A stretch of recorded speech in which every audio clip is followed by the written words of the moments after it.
Hello everyone, and a very warm welcome from me. Today we're questioning the status quo. This subject frustrates and fascinates me at the same time. Why do organisations get funding to fix problems that continue to exist? And things just seem to be getting worse. These problems have awoken my curiosity.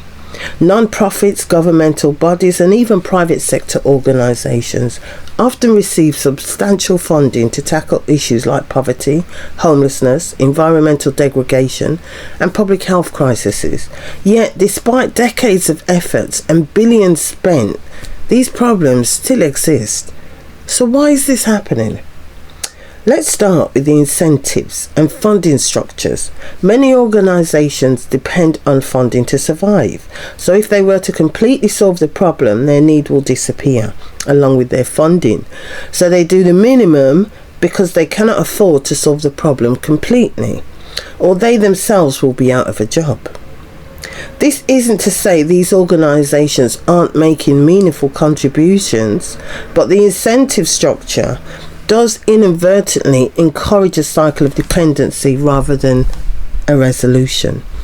Next, let's talk about how success is measured.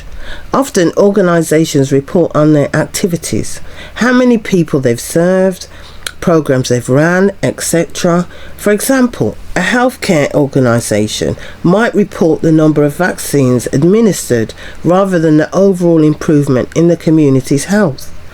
The focus seems to be on quantity over quality. Why does this happen? Because 1, the user when filling out their experience form is fresh, still happy and hopeful. 2, it's easier for the organisation to quantify and report on fresh activities than it is to measure long-term impact, especially when the user has limited time on a programme. Funders want to see results, but often they settle for metrics that rarely reflects the reality. Another factor is the bureaucracy involved in many large organisations and government bodies. Bureaucratic processes can be slow, inefficient and resistant to change. I know all about that wall of ignorance. Innovation and rapid adaptation are often stifled by so much red tape and the need to adhere to established protocols. This can mean that even well-intentioned programs get worn out jumping through hoops, bogged down with paperwork and become less effective over time. They're strangled by all the red tape. Politicians and public figures often push for high visibility initiatives that yield immediate yet superficial results. This can lead to a cycle where organisations are funded to implement short-term solutions that look good in a news report but don't address the root cause of the issues.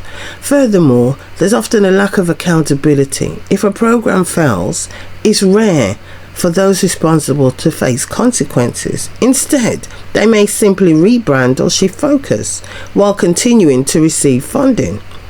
For private sector companies, especially those involved in areas like healthcare or environmental services, there's a profit motive. Pharmaceutical companies are making billions from people like me and you. Chronic problems can be very lucrative. Treating chronic diseases is more profitable than curing them. People are really making money from other people's misery. So why are they still being funded? Partly because it's the problems they address are real and pressing. Funders believe that doing something is better than doing nothing. Additionally, there's a belief that any progress is still progress. While these organisations might not completely solve the issues, they appear to alleviate suffering and provide some services. Moreover, there's often a lack of viable alternatives. Government and donors lack organisations who are ready to take over these complex changes. Therefore, they continue to fund existing entities hoping for eventual outcome improvements. Moving forward, so what can be done? Greater accountability and a shift in how success is measured could help. Focusing on long-term outcomes rather than short-term activities is crucial. The incentive is to provide results and then give payment. Additionally, encouraging innovation and flexibility within organisations can help them adapt more effectively to the challenges they face. It's all trial and error.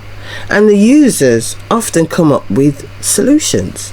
In conclusion, while it's frustrating to see persistent problems and ongoing funding without apparent resolution, it's a complex issue with no easy answers. By understanding the underlying dynamics, we can start to advocate for more effective strategies and hold organisations accountable. I encourage you to dig deeper into how we can drive real change. Never forget to be good to yourself and others, and keep smiling no matter what. I wish you nothing but good things. Thank you so much for joining me.